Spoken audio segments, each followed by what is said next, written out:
বিনিময়ে গুলি করে মারার মূল নায়ক এই ব্যক্তির বাচ্চা। আল্লামা সাঈদীর রায়ের পরে ৩০০ মানুষকে গুলি করার মূল নায়ক এই ব্যক্তির বাচ্চা।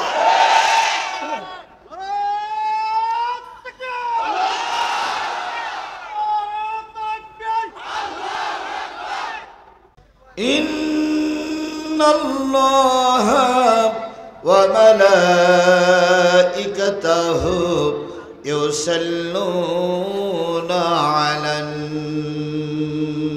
নবী ইয়া আইয়ুহাল্লাযীনা আমানু সাল্লু আলাইহি ওয়া সাল্লিমু তাসলিমা।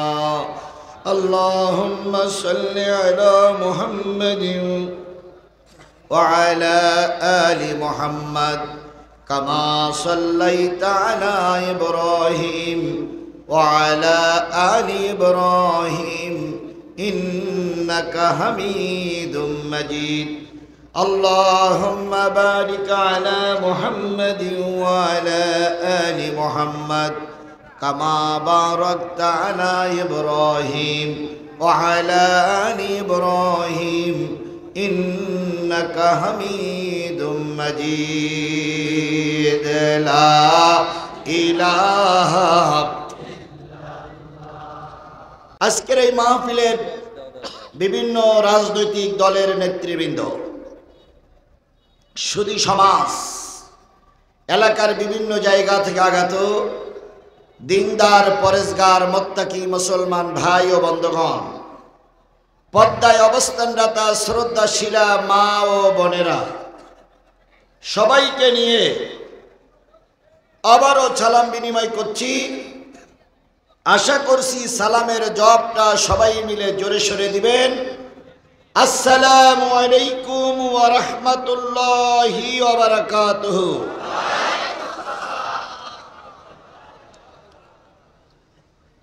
আল্লাহ পাকের দরবারে লক্ষ্য করি শুকরিয়া, যিনি স্বাধীন সার্বভৌম মুসলিম একটি দেশে স্বাধীনতার সহিত আল্লাহর কোরআন এবং রসুলের হাদিস বলার মতন পরিবেশ তৈরি করে দিয়েছেন। আজকে প্রথম দ্বিতীয় ডিসেম্বরের ২ তারিখ ২০২৪ সাল। এক বছর একটু পিছনে জানতো, ২ ডিসেম্বর ২০২৩ যান, এরকম বিশ্ব রোডের পাশে কোরআনের মাহফিল করার মতন কোনো পরিবেশ ছিল না।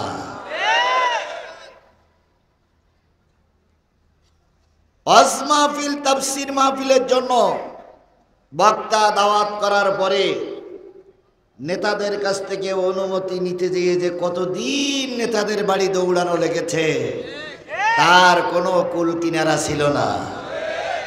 অনেক দৌড়াদৌড়ির পরে যদিও অনুমতি দিয়েছে, বক্তা কোন সাবজেক্টের পরে ওয়াজ করবে সেটা ওনারাই বলে দিয়েছে। এই দিকে যাওয়া যাবে না, ওই দিকে যাওয়া যাবে না, এ ওয়াজ করা যাবে না, ও কথা বলা যাবে না। ওই সত্য মেনে নিয়েই কমিটির মাহফিলগুলো পরিচালনা করতে হয়েছে। কথা বলেন ঠিক না বেঠিক? তারপরেও যদি বক্তা একটু মিস্টেক করেছে, কথা বলতে যে এদিক সেদিক 19-20 যদি হয়েছে, মঞ্চের নেতারা অনেক সময় বক্তার মাইক কেড়ে নিয়েছে, বক্তাকে লাঞ্ছিত অপমানিত করে মঞ্চের থেকে গলা ধাক্কা দিয়ে নামাই দিয়েছিল তৎকালীন আবু জেহেলের উত্তরসূরিরা। অনেক বক্তাকে মেরে হাসপাতালে পাঠানো হয়েছে, অনেক বক্তাকে মেরে অপমান করে রক্তাক্ত করে গাড়িতে তুলে পাঠিয়ে দেওয়া হয়েছে নিজ এলাকায়। কথা বলেন ঠিক না বেঠিক? সেই সময় কি এখন আর আছে? জোরে বলেন, সেই সময় কি এখন আর আছে? এই সময়টা পরিবর্তন কে করে দিলেন? আরেকটু জোরে বলুন তো, কে করে দিলেন? যে আল্লাহ সুন্দর পরিবেশ তৈরি করেছেন সেই আল্লাহর শুকরিয়া করা দরকার আছে না নাই? কারোর জবান বন্ধ থাকবে না, সকলে মিলে বলছি আলহামদুলিল্লাহ। আল্লাহ বলতেছেন কুল লাউ কানাল বাহরু মিদাদান লিকালিমাতি রাব্বি লানাফিদাল বাহরু ক্বাবলা আন তানফাদা কালিমাতু রাব্বি ওয়ালাউ জিইনা বিমিসলিহি মাদাদা। কার কথা? আল্লাহর কোরআনের তেলাওয়াত শোনার পরে যারা আল্লাহু আকবার বলবে আল্লাহ তাদের জান্নাতে যাওয়ার পথ সহজ করে দিবেন। জোরে বলুন আল্লাহু আকবার। কুল লাউ কানাল বাহর, হে নবী আপনি বলে দিন পৃথিবীতে যত সাগর আছে, পৃথিবীতে যত নদ নদী আছে, পৃথিবীতে যত খালবিল আছে, পৃথিবীতে যত পুকুর পুষ্করণী আছে, এক কথায় পৃথিবীতে যত পানির উৎস আছে সব পানিগুলো যদি কালি হয়ে যায়, পৃথিবীতে যত গাছ আছে গাছগুলো যদি কলম হয়ে যায়, পৃথিবীতে যত সমান্তরাল জমি আছে সব জমিগুলো যদি কাগজ হয়ে যায়, পৃথিবী নামক সমান্তরাল কাগজের উপরে গাছ নামক কলম দিয়ে আর সাগরের পানি নামক কালি দিয়ে যদি প্রভুর গুণগান লিখতে শুরু করো, লিখতে লিখতে লিখতে লিখতে সব কলম ফুরায় যাবে, সব কাগজগুলো শেষ হয়ে যাবে। আর একটা সাগরের পানিও যদি নিয়ে এসো সে পানিগুলো শুকিয়ে যাবে, তবু তোমার রবের কথা লিখে শেষ করা যাবে না। সেই দয়াময় রবের নাম কি? আরেকটু জোরে বলেন, সেই দয়াময় নামের রব কি? সেই আল্লাহর আল্লাহর নাম শোনার পরে যদি কেউ শুকরিয়া আদায় করে আল্লাহ তার নিয়ামত বাড়িয়ে দেবে। এই জন্য আবারও বলছি আলহামদুলিল্লাহ। সর্বকালের সর্বশ্রেষ্ঠ মহামানব, যার আদর্শ ধারণ করে, যার আদর্শ বুকে নিয়ে আমি একজন মুসলিম, সেই নবীর নামে দুরূদ আর সালাম সবাই বলছি সাল্লাল্লাহু। আল্লাহ বলতেছেন ওয়াইন্নাকা লালা খুলুকিন আযীম।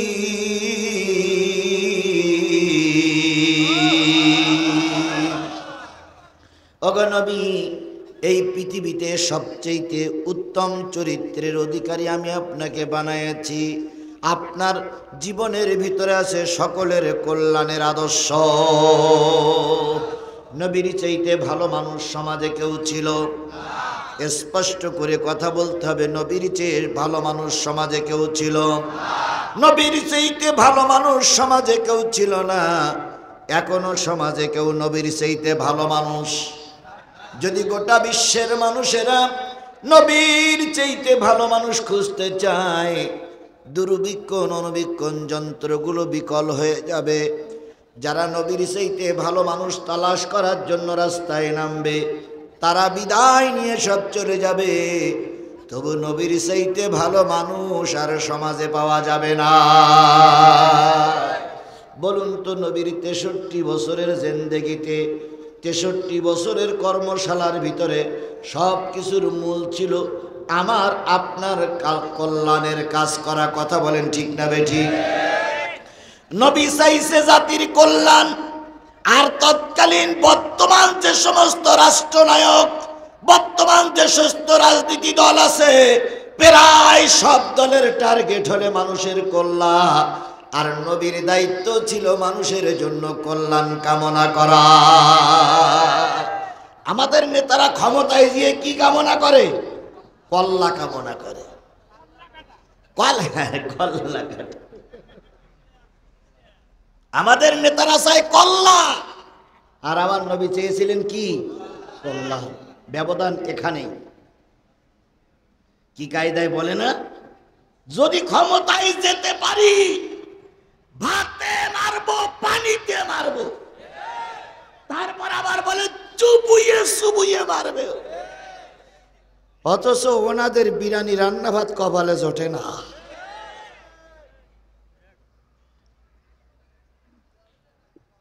কি কায়দায় দুপুরবেলার বিরিয়ানি রান্না করেছে, জনমের খাওয়া খাবে।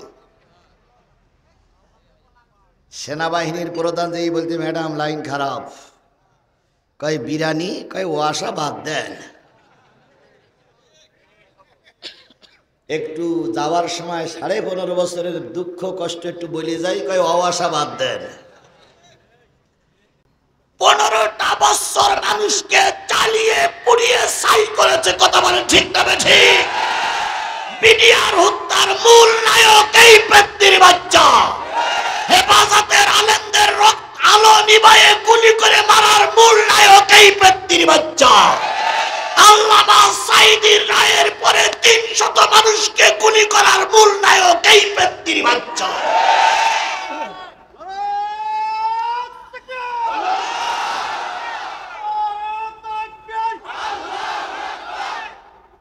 তাহলে সংস্কার আন্দোলনে 1600 লোক মারা গেল, তার জন্য এরাই দায়ী, এরাই দায়ী, এরাই দায়ী।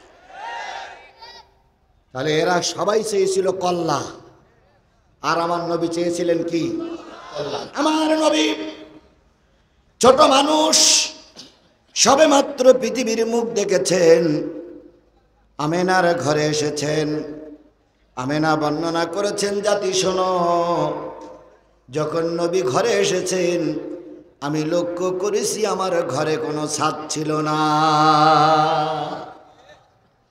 ঘরের ভিতরে শুয়ে আকাশে কয়টা তারা উঠতো, কখন চাঁদ উঠতো আর কখন চাঁদ ডুবে যেত, সব ঘরে শুয়ে শুয়ে দেখতাম। এমন একটা ঘরে রাহমাতুল লিল আলামিন নবী আসলেন, যেই নবীর ঘরে কোনো ছাদ ছিল না, যেই নবীর ঘরে কোনো সামিয়ানা ছিল না, এমন একটা ঘরে নবী আসলেন। নবী যেদিন জন্ম নিলেন সেই সময়টা রাতও নয়, দিনও নয়, সংবাদ পৌঁছে গেল নবীজি দুনিয়ার মুখ দেখেছেন। নবীজির ঘরের পাশে ছিল নবীর ফুপি আম্মার বাস উম্মে হানি। উম্মে হানি সংবাদ পেল আল্লাহর নবী আব্দুল্লাহর বেটা একটা দুনিয়ার মুখ দেখেছে। সকালবেলা উম্মে হানি চলে আসলেন আমেনার ঘরে, এসে দেখে নবীজি শুয়ে আছেন, ছোট্ট নবীর মুখটা বিড়বিড় বিড়বিড়ি করে নড়তেছে। উম্মে হানি নবীকে কোলে তুললেন, 2 গালে 2 চুমা দিয়ে বললেন, ভাতিজা, অনেক সন্তানের চেহারা দেখেছি আর চাঁদের দিকে আকাশের দিকে তাকাইছি, আজকে তোমার চেহারার দিকে তাকাই মনে হয় পৃথিবীতে এত সুন্দর মানুষ আর কখনো কেউ দেখিনি। আজকে যদি আমার ভাই আব্দুল্লাহ বেঁচে থাকতো নিশ্চয়ই খুশি হয়ে যেত। 2 গালে 2 চুমা দিয়ে বুকের ভিতরে জড়াইয়ে ধরলেন নবীকে ফুপি আম্মা জড়াইয়ে ধরলেন। কিছুক্ষণ পর নবীর ফুপি আম্মা দেখলেন ছোট্ট নবী সবে মাত্র দুনিয়ায় এসেছে, মুখটা বিড়বিড় বিড়বিড় বিড়বিড় করে নড়তেছে। নবীজির ফুপি আম্মা উম্মে হানি তিনি নবীজির মুখটা কানের কাছে লাগালেন কি বলে শোনার জন্য, কিন্তু কোনো কিছু শোনা যায় না। নবী যখন একটু বয়সে পদার্পণ করলেন, ফুপি আম্মা তখনও বেঁচে ছিল। ফুপি আম্মা ডেকে বললেন, ভাতিজা, জন্মের পরে ঠোঁটটা নাড়িয়ে নাড়িয়ে কি বলেছিলে? নবীজি ফুপি আম্মার গলা জড়ায় ধরে বলেছিলেন, ফুপি আম্মা, জন্মের পরে কেঁদেছিলাম, রব্বি হাবলি উম্মতি, আয় আল্লাহ আমার গুনাহগার উম্মত গুলোরে মাফ করে দাও। তাহলে নবীজি জন্মের পরে কাঁদলেন কাদের জন্য? এ মুসলমান কথা বলেন, কাদের জন্য কাঁদলেন? তায়েফে মার খেয়েছেন, বদরে রক্ত দিয়েছেন, অহুদে দান মোবারক শহীদ করেছেন। তায়েফে যখন মার খেয়ে নবীজি ভুট হয়ে পড়ে গেলেন, কিছুক্ষণ পরে যখন একটু সুস্থ হলেন, জিবরিল আমিন প্রতিশোধ নেওয়ার জন্য প্রস্তুত। নবী বললেন, জিবরিল আল্লাহরে বলে দাও আল্লাহ যেন রাগ করে না।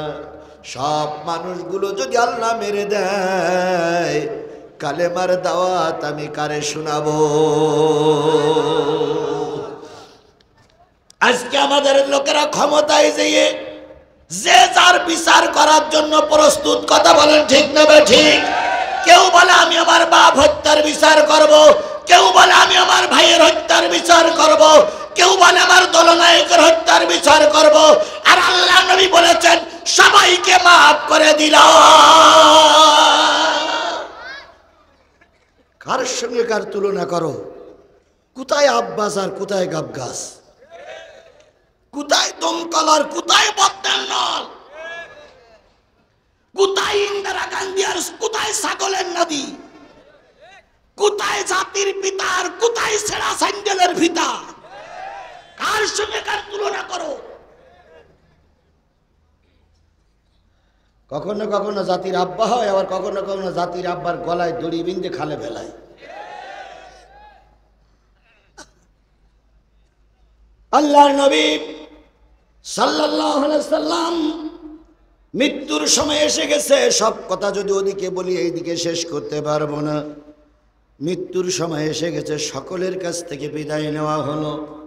মালিকুল মাউত আজরাইল আলাইহিস সালাম নবীর সঙ্গে শেষ বিদায় নিচ্ছে। আমার জাতি ভালো করে শোনো, নবীজির বুকের পরে যখন মালিকুল মাউত আজরাইল আলাইহিস সালাম হাতখানা দিলেন, আল্লাহ নবী হাতখানা ধরে বলতেছে, মালিকুল মাউত, মনে হচ্ছে গোটা বিশ্বের সব পাহাড়গুলো আমার বুকের পরে চাপিয়ে দিয়েছ। এত কষ্ট যদি আমার উম্মতকে দাও, আমার উম্মত মৃত্যুর সময় খুব বিপদে পড়ে যাবে। আমার উম্মতকে এত কষ্ট দিলে হবে না।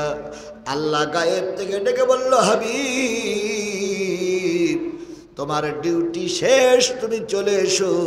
তোমার উম্মতের দায়িত্ব আমি আল্লাহ নিজে হাতে নিলাম। এবার নবী বললেন, রব্বি হাবলি উম্মতি, রব্বি হাবলি উম্মতি।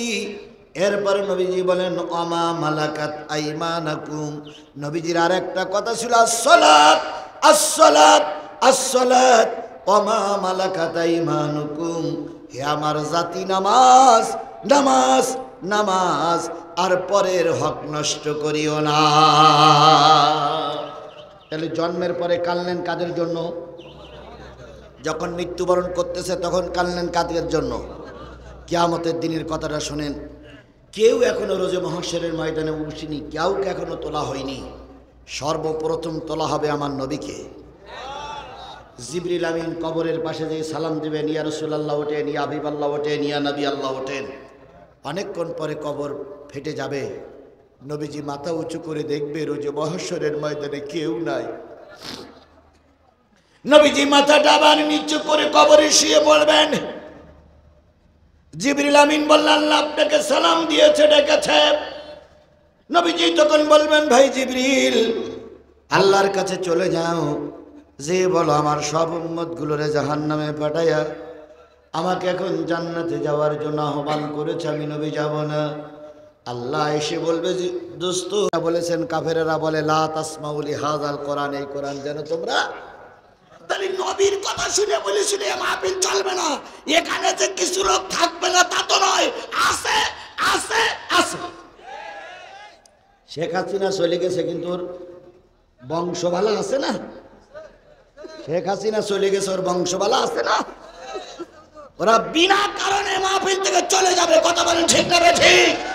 এই জন্য আল্লাহ বলতেছেন যে যতক্ষণ, আল্লাহ রসুল বলতেছেন যতক্ষণ থাকবা ততক্ষণ কারা দোয়া করবে? তাহলে আপনার আমার জন্য দোয়া করতেছে কারা? বন্ধুগণ, আমি ক্ষুদ্র মানুষ, আমি যে খুব বেশি বড় একজন বক্তা, বড় একজন আলেম তা না, কিন্তু কথাটা হচ্ছে কার কথা? আল্লাহর কথা। যতক্ষণ শুনবেন ততক্ষণ ফেরেশতারা আপনার জন্য মাগফিরাতের দোয়া করবে। আল্লাহ এই লোকগুলোর সবার কম বেশি গুনাহ আছে, আল্লাহ মাফ করে দাও। তাহলে ফেরেশতারা দোয়া করতেছে, কত বড় স্বনামধন্য ব্যক্তি আপনারা হিসাব করে দেখতেছেন তো।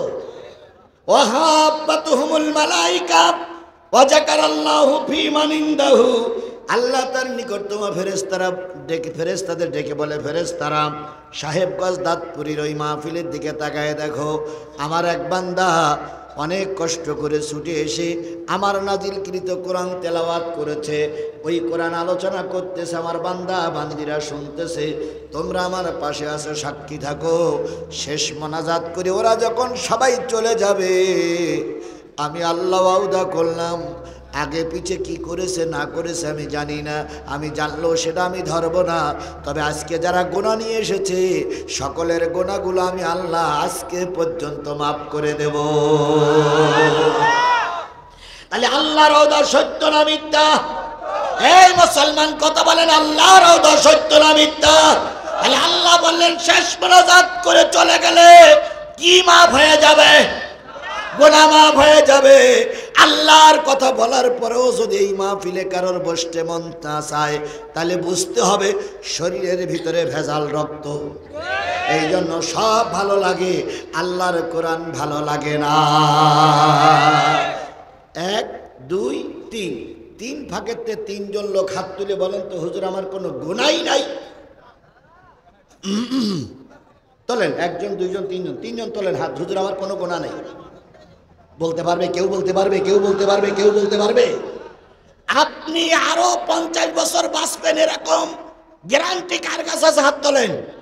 নাই? তাহলে আমার গুনাহ আছে, 50 বছর বাঁচবো এমন কোন গ্যারান্টি আমার? তাহলে আজকের এই মাহফিল আমার জীবনের শেষ মাহফিল, কথা বলেন ঠিক না বেঠিক?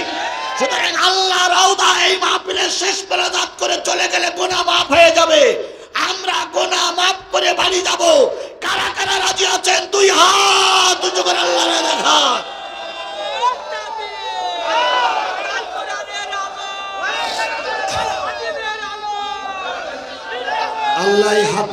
আল্লাহ হাতগুলোরে কবুল করুক, সকলে বলুন আমিন। সমাধান চাও যদি জীবনে মরণে, ফিরে যাও খুঁজে নাও চোখ রাখো কুরআনে। সমাধান চাও যদি জীবনে মরণে, ফিরে যাও খুঁজে নাও চোখ রাখো কুরআনে। এ বাণী সকলের নয়, শুধু মুমিনের, যারাই চলবে মেনে ফল পাবে কোরআনের। ঘরে বলো কিংবা রাষ্ট্রে বলো, অশান্তি দূর করে শান্তি আনে। সমাধান ও সমাধান চাও যদি জীবনে মরণে, ফিরে যাও খুঁজে নাও চোখ রাখো কোরআনে। তাহলে আমরা ওয়াদা করেছি শেষ মোনাজাত পর্যন্ত থাকবো ইনশা। এখন আপনারা হয়তো মনে করতেছেন, হুজুর আমার যা শক্তি সামর্থ্য আছে আর আমার যা অর্থ সম্পদ আছে, দলের যে জোর আছে, আমি সহজে মুক্তিছি না।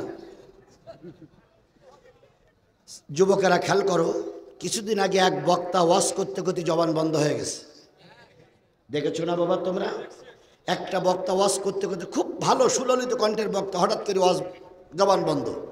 অনেক পানি খাইলো, চা খাইলো, অনেক কিছু করলে, কিন্তু আর কথা বাইর হলো না। এটা কার দান? জোরে বলেন, এটা কার দান? আজকে কি বার? রোববার, শনিবার, শুক্রবার। এই শুক্রবারে নরসিংদীর মাধবদীতে এক ইমাম সাহেব খুতবা দিচ্ছিলেন। খুতবা দিতে দিতে বাংলা খুতবা শেষ।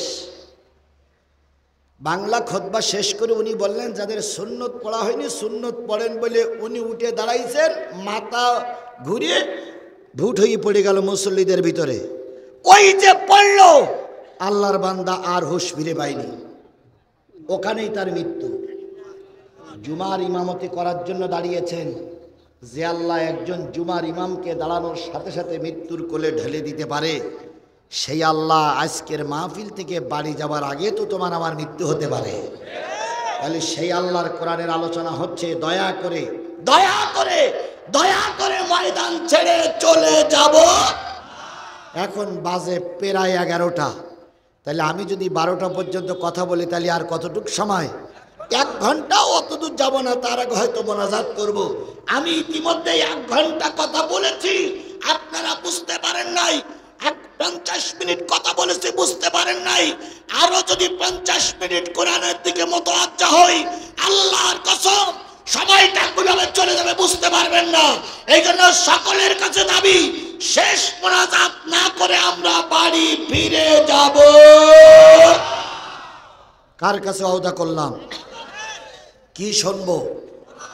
আর আমি হাত উঁচু করে ওয়াদা করেছি, কি বলবো? তাহলে আপনি, আমি, আমরা সবাই ওয়াদার শপথের কর্মী। শপথ নিছি না, কি শুনবো?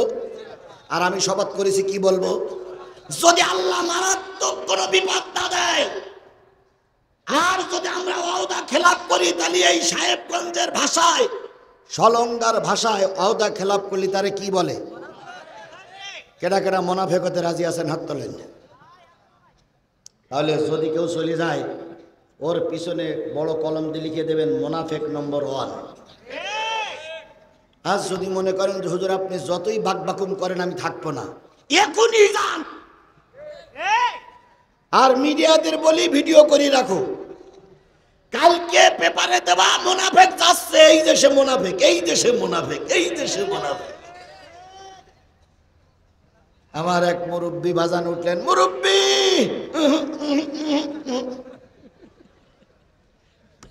তাহলে শেষ মোনাজাত থাকবো ইনশাল্লাহ আমরা। আমি মুরব্বীকে ছুটি দিলাম, আল্লাহ আমাদের কবুল করুক। ছেলে, এই ছেলেটা মনে হাত তুলিনি। আল্লাহ আমাদের, শোনেন, কিছু কিছু লোকের পেশাব পায়খানা লাগতেই পারে, তবে আধা ঘন্টা 1 ঘন্টা চুপচাপ বসে থাকা কোনো ঘটনাই না। ধরেন এখান থেকে গাড়ি তুলেছেন, শেরপুরি যাবেন, তো শেরপুর যেতে কতটুকু সময় লাগতে পারে? আধা ঘন্টা। এখন আধা ঘন্টা যাবার আগে আপনার টান টান উত্তেজনা, মানে পেশাব লেগে গেছে। এখন আপনি যদি ড্রাইভারের সামনে দিয়ে বলেন, ড্রাইভার সাহেব রাখেন রাখেন, টান টান উত্তেজনা, ড্রাইভার বলবে, চাচা কি হয়েছে? বুঝতে পারতে চাও না? এখনই ঝেড়ি দিলাম, বলো।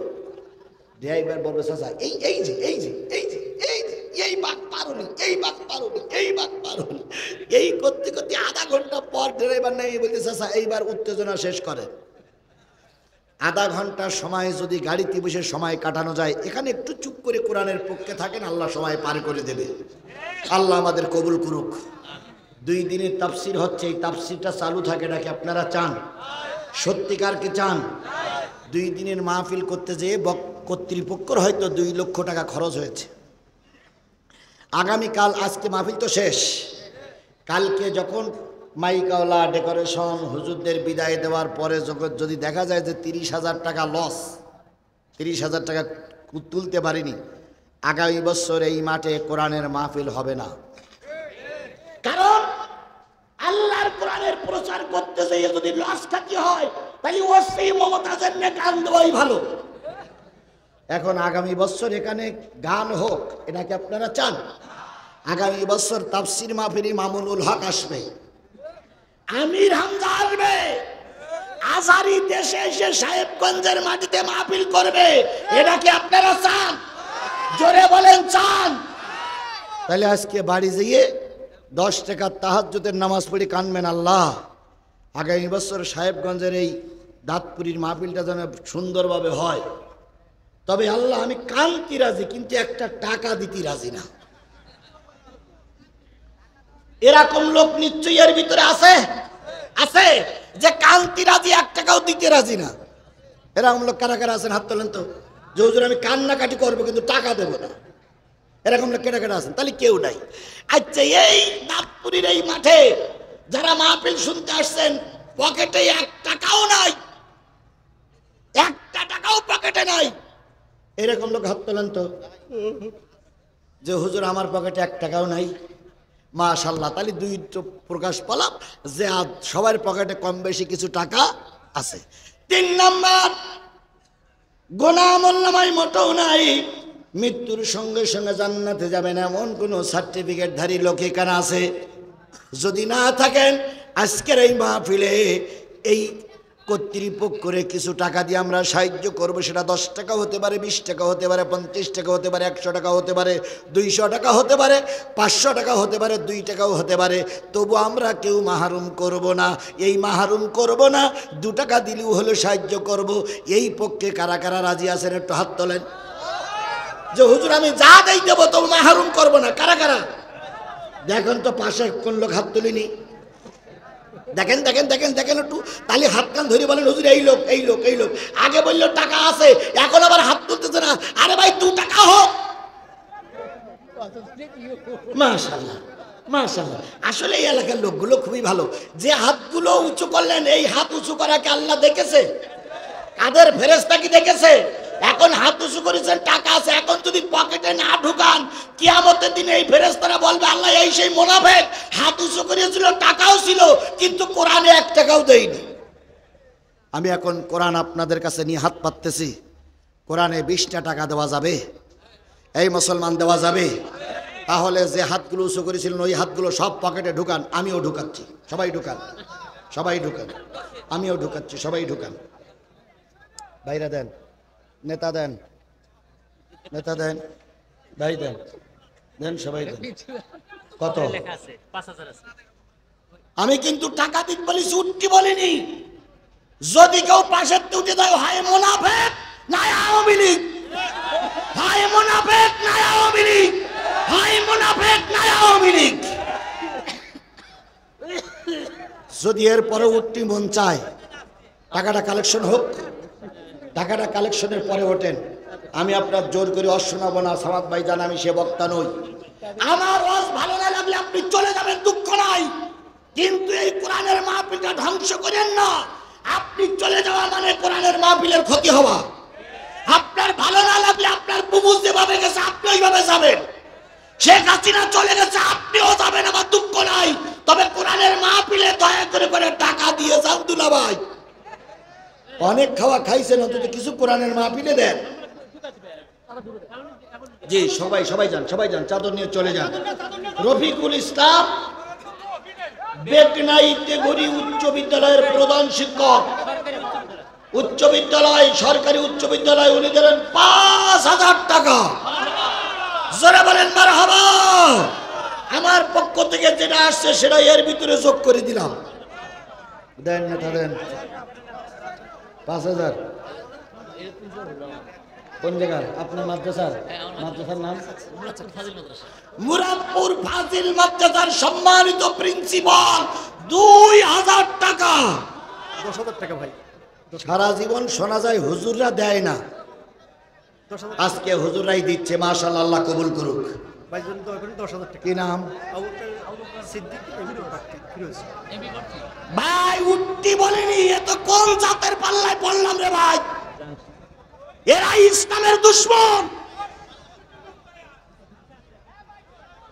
আবু বকর সিদ্দিক সাবেক ছাত্র নেতা, আগামী দিনের এই এলাকার কান্ডারি হবার নিয়ত করেছেন। এমপি পদপ্রার্থী, উনি বললেন হুজুর 10,000 টাকা। হে জোরে বলেন মারহাবা, হে নারে তাকবীর। খতনামা। আর কে আছেন? আর কে আছেন? জি নেতা বলেন। ও উনি দিয়েছেন। আর কেউ আছেন? জি ভাই। হ্যাঁ, এই টাকাগুলো আপনাদের লোকজন আর লোকজন না থাকলে কালেকশন করবে। এতক্ষণ ধরে কালেকশন করলে মানুষ ব্যস্ত হয়ে যাবে তো। ভাই আমি কিন্তু কোরআনের কথাই বলেছি, 12টা পর্যন্ত কথা বলবো। সামনে আর 50টা মিনিট সময়। দয়া করে কোরআনের খাতিরেই বসুন, কোরআনের জন্যই বসুন, কোরআনের জন্যই বসতে হবে।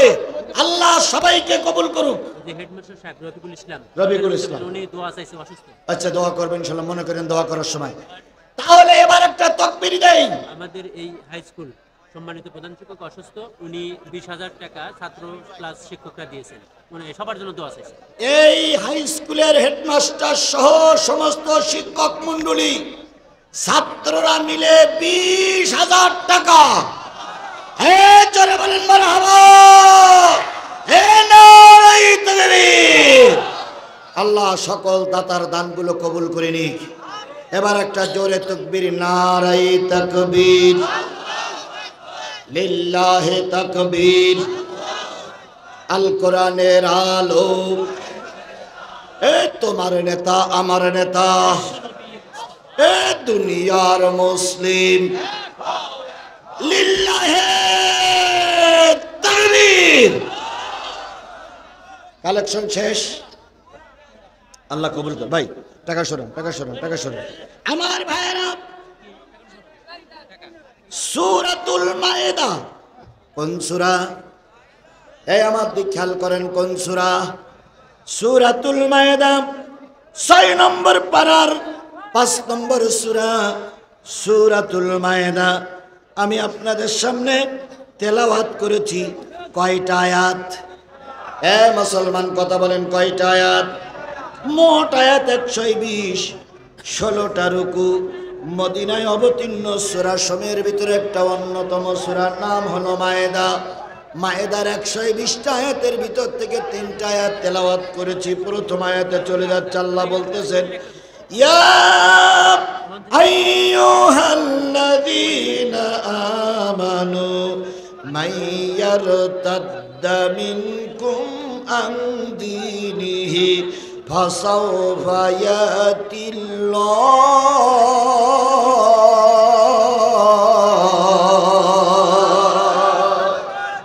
ওহে ইমানদারেরা, আওয়ামী লীগ হও, বিএনপি হও, বাংলাদেশ জামাত ইসলামী হও, হেফাজত হও, চরমনাই হও, যে যে দলের লোক হও না কেন, তোমাদের ভিতরে যদি ঈমান থাকে, তোমাদের যদি ঈমান থাকে, তোমাদের সম্পর্কে আমি আল্লাহ বলতেছি, তোমাদের দল, তোমাদের সংগঠন, তোমাদের ভিতর থেকে যদি কেউ মারা যায়, যদি কেউ ফাঁসিতে যায়, যদি কেউ দলের থেকে বেরিয়ে যায়, মন খারাপ করো না, মন ভার করে বসে থেকো না।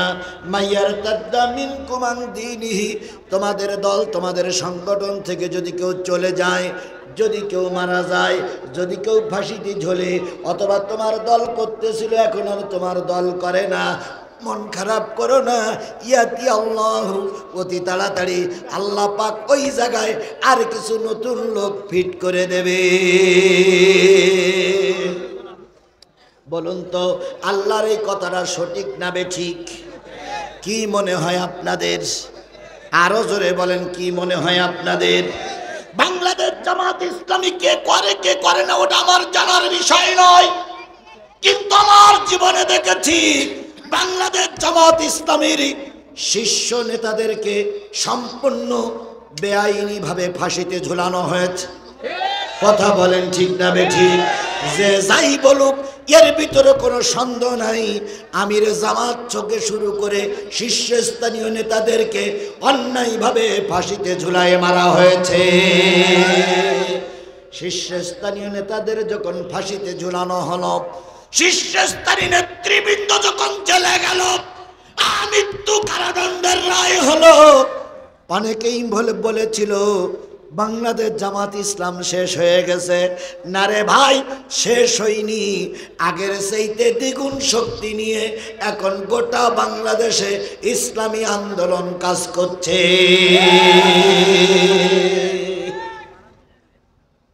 কথা কি ঠিক বললাম না বেঠিক বললাম?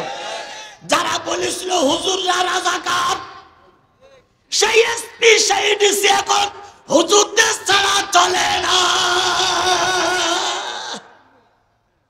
ওসি সাহেব আগে আসতো হুজুর ধরতি, আর এখন ওসি সাহেব আসে হুজুরের কাছে দোয়া নীতি। কলিকাল পাল্টে গেছে। সেদিন ঝিনাইদে একটা মাহফিল করলাম, ওসি সাহেব গাড়ি নিয়ে প্রথম মঞ্চের পিছনে, তারপরে সামনে গেল। ওসি সাহেব সাদা পোশাকে কখন যে মঞ্চে এসে বসে আছে আমি জানিও না। লাস্টে মোনাজাত করে যখন বেরিয়ে আসি, ওসি সাহেব আমাদের সালাম দিয়ে বলতেছে, হুজুর আমি হরিণা কুন্ডার ওসি। কি খবর ভাই? বলতেছে, হুজুর আপনার আলোচনা শুনি এত ভালো লেগেছে, আমি আমার দারোগা দিয়ে দোকান থেকে একটা আতর কিনে নিয়ে এসেছি, আপনাকে উপহার দিলাম, আল্লাহ যেন আপনার রহমত করে। আমি তখন চিন্তা করি, আল্লাহ এই ওসি না আসছি না আমাদের ধরার জন্য। আজকের সেই ওসি মঞ্চে আতর নিয়ে আসে, এ পরিবর্তন কে করে দিয়েছে? সেই আল্লাহ আজও আছে না নাই? আরো জোরে বলেন আছে না নাই? আমরা যখন আমাদের আন্দোলন সব দুমড়ে মুছতে যাচ্ছিল, বাংলাদেশ জামাত ইসলামী ময়দানে নেমে মারি খাচ্ছিল, বাংলাদেশ জাতীয়তাবাদী দলের নেতা বসা এনারা যখন ময়দানে মারি খাচ্ছিল, তখন আমরা ধারণা করেছিলাম এই পেটনির বাচ্চা না মারা পর্যন্ত আর কিছু করা যাবে না। সবাই যখন ঘরের দরজা দিয়ে কান্নাকাটি শুরু করলাম, আল্লাহ পাক সেই সময় একদল যুবককে রাস্তায় নামিয়ে দিয়ে বললেন, তোমাদের দায়িত্ব শেষ, আমার দায়িত্ব শুরু। কথা বলেন ঠিক না?